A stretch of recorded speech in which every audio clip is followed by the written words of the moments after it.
വയനാട്ടിലെ ഉരുൾപൊട്ടലിൽ ഒഴുകി വന്ന മൃതദേഹങ്ങൾ കണ്ടെത്താൻ ചാലിയാറിലെ തിരച്ചിൽ 7ാം ദിവസവും തുടരുകയാണ്. ചാലിയാർ കടന്നു പോകുന്ന ഇടങ്ങളിലെ പഞ്ചായത്തുകളുടെ നേതൃത്വത്തിലാണ് ഇന്ന് തിരച്ചിൽ.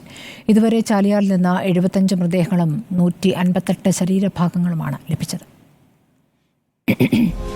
ഉരുൾപൊട്ടലിൽ ഒഴുകിയെത്തി പുഴയിൽ തങ്ങി നിൽക്കുന്ന മരങ്ങളും മുളങ്കൂട്ടങ്ങളുമെല്ലാം മുറിച്ചു മാറ്റിയാണ് തിരച്ചിൽ നടക്കുന്നത്.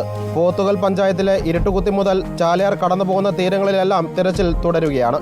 വിവിധ ഭാഗങ്ങളിൽ ഡ്രോണിന്റെ സഹായവും ഏർപ്പെടുത്തിയിട്ടുണ്ട്.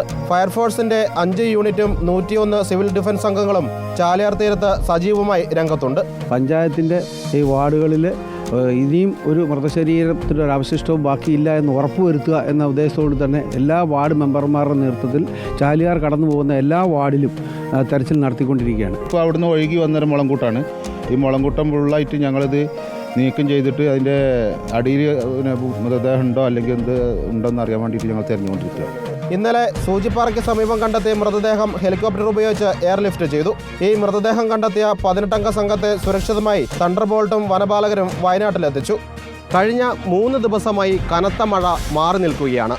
ചാലിയാറിലെ ജലനിരപ്പും താഴ്ന്നു തുടങ്ങി. അതുകൊണ്ട് കൂടുതൽ മൃതശരീരഭാഗങ്ങൾ കണ്ടെടുക്കാൻ സാധിച്ചേക്കും. നിലമ്പൂരിൽ നിന്ന് വീഡിയോ ജേർണലിസ്റ്റ് ഷനിൽ കണ്ണനൊപ്പം reporter Sinoj Thomas in reporter.